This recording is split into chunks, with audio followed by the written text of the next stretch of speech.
नमस्कार. सत्यपरिचितमध्ये मी इरफान सैद आपल्या सर्वांचं स्वागत करतो. मीरा भाईंदर महानगरपालिकेच्या निवडणुका येत्या 15 जानेवारी 2026 रोजी आहेत आणि शहरामध्ये निवडणुकीचा बिगुल वाजलेला आहे. अशातच मीरा रोडच्या काश्मीरा परिसरामध्ये आज दुपारी रस्त्याच्या कडेला अनेक ब्लँक म्हणजेच कोरे आधार कार्ड सापडलेले आहेत. तुम्हाला दाखवू इच्छितो, हे अशा प्रकारचे हे आधार कार्ड आहेत जे रस्त्याच्या बाजूला इथे पडलेले होते. काही प्रत्यक्षदर्शी यांचं म्हणणं होतं की हे आधार कार्ड सकाळपासून पडलेले आहेत. मात्र निवडणुकीच्या या वातावरणामध्ये मीरा भाईंदर शहरामध्ये चाललंय तरी काय, हा प्रश्न निर्माण होतोय. कारण की मीरा भाईंदर महानगरपालिकामध्ये आचारसंहिता सुरू असताना महानगरपालिकेच्या निवडणूक विभागाच्या अधिकाऱ्यांचं संपूर्ण शहरात लक्ष असताना अशा प्रकारचे हे ब्लँक आधार कार्ड इथे आले तरी कशी काय, यामागचा हेतू काय आणि नेमकं हे आधार कार्ड या ठिकाणी कोणी टाकलं, यावर काँग्रेस आणि भाजपच्या पदाधिकाऱ्यांनी आपली प्रतिक्रिया व्यक्त केली आहे. तसेच त्यांनी पोलिसांकडे तक्रार दाखल केली आहे. तसेच निवडणूक विभागाच्या अधिकाऱ्यांकडे देखील तक्रार दाखल केली आहे. थोड्याच वेळात आता हे सर्व अधिकारी आणि पोलीस या ठिकाणी येणार आहेत आणि या सर्व प्रकरणाचा ते त्यांची तक्रार केल्यानंतर त्या प्रकरणाचा तपास करण्यात येईल आणि नेमकं हे आधार कार्ड या ठिकाणी कोणी टाकलं हे याचा उलगडा होईल. आज या ठिकाणी काश्मीरा परिसरामध्ये ही जी बिल्डिंग आहे मानसी क्लासिक, या बिल्डिंगच्या बाजूला फुटपाथवर काही अनेक 100-200 ब्लँक आधार कार्ड असे आढळून आले. काय सांगाल याच्याबद्दल? याबद्दल ते येणाऱ्या 15 तारखेला इलेक्शन आहे. मतदार यादीमध्ये नावं आहेत, पण अनेकांकडे इलेक्शन कार्ड नाही आहेत. काही लोकांकडे डॉक्युमेंट्स नाही आहेत. तर त्याचा चुकीचा वापर करून काही लोकांच्या मतदार यादीत फोटो पण नाही आहेत.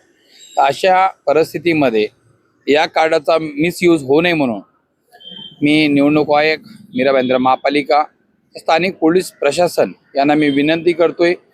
कारण यामध्ये बोगस मतदान करण्यासाठी काही लोकांचा प्रयत्न असू शकतो. तर या जे ब्लँक जे आधार कार्ड आहेत याची शहानिशा व्हावी आणि या परिसरामध्ये ज्यांनी काम केलं नाही किंवा विकासाचं काम केलं नाही अशा अनेक लोकांना नगरसेवक बनायचं स्वप्न आहे. काम न करता नगरसेवक कोणी बनत नाही. तर ज्यांनी कोणी हे उद्योग केले असतील अशा मानसिक ज्यांचं संतुलन बिघडलेलं आहे अशा लोकांवरती कारवाई व्हावी.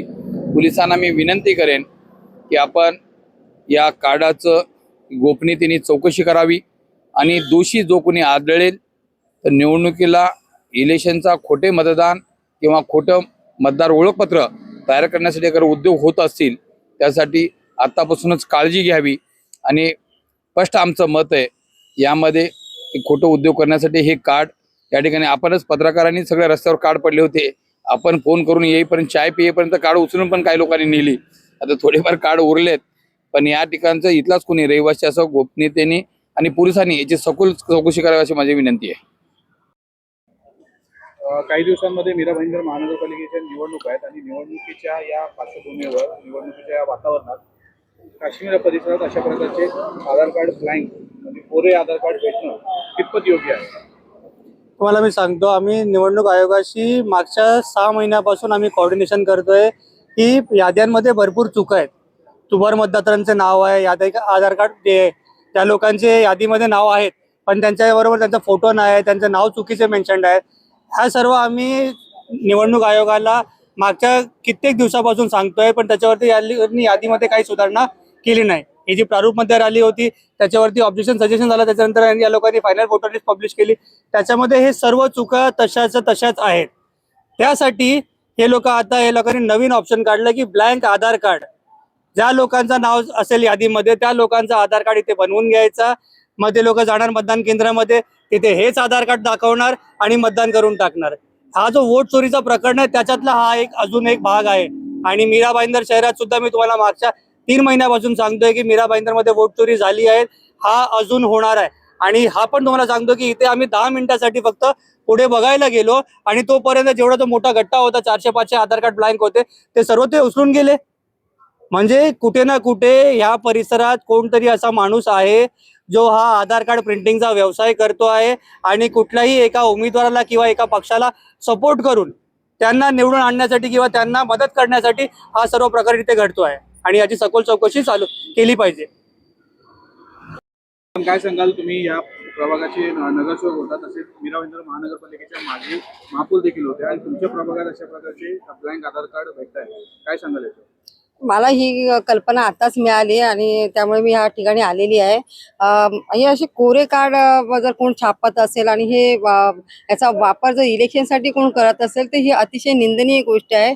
इलेक्शन आहे, इलेक्शनला विविध पक्षातून उमेदवार उभे राहतील, पण अशा प्रकारचं कृत्य हे निंदनीय आहे आणि चुकीचं आहे आणि माझी ह्याच्यावरती हरकत आहे आणि मी पोलीस स्टेशनला सुद्धा या संदर्भामध्ये तक्रार करणार आहे. या ठिकाणी पोलिसांना सुद्धा बोलवलं गेलं आहे आणि या कॅमेराच्या माध्यमातून या ठिकाणचे जे असे आधार कार्ड आहेत, ब्लँक आधार कार्ड, ते कोणी उचलले याची शहानिशा आता लगेचच होणार आहे. कारण की आज आता जे ब्लँक आधार कार्ड भेटले त्याच्यावरून विरोधक आता तुमच्यावर कुठे ना कुठे आरोप करतील, कारण की या अगोदर तुमचे भाजपचे त्या ठिकाणी नगरसेवक होते आणि या ठिकाणी येणाऱ्या निवडणुकीत देखील भाजपचे उमेदवार या ठिकाणी इच्छुक आहेत आणि तशी अजून तिकीट फायनल झाले नाही, तर तुमच्यावर देखील आरोप करण्यात नाही नाही, असं काही नाही आहे. हे आमच्याकडे असतं तर आम्ही ते बोलायला पण नसतो आलो. आमच्याकडे असा प्रकार होत नाही आहे आणि आम्ही असा कधी प्रकार केलेला पण नाही. पण हे जे ज्या ठिकाणी कुणी केलं आहे, या ठिकाणी कुणी केलं आहे त्यांच्यावरती हरकत घेतोय आणि त्यांच्यावरती म्हणजे आम्ही विरोधामध्ये तक्रार सुद्धा करतोय. हे कोण करत असेल त्याच्यावरती आम्ही तक्रार करतोय. निवडणुकीच्या या सर्व प्रकरणा वातावरणामध्ये अशा प्रकारचं कृत्य होणं, आधार कार्ड सापडणं, हे कुठे ना कुठे एक चुकीचं संदेश जात आहे लोकशाहीच्या माध्यमातून. मात्र यापूर्वी देखील मीरा भाईंदरमध्ये वोट चोरीचे अनेक आरोप राजकीय पक्षांनी केले होते. मात्र त्यावरून आता असं लक्षात येते की हे सर्व जो प्रकरण आहे, हा आधार कार्ड सापडणे, हे तर त्याच वोट चोरीच्या आधारासाठी किंवा वोट चोरी करण्यासाठी तर वापरले जात नाही ना, असा प्रश्न निर्माण होता.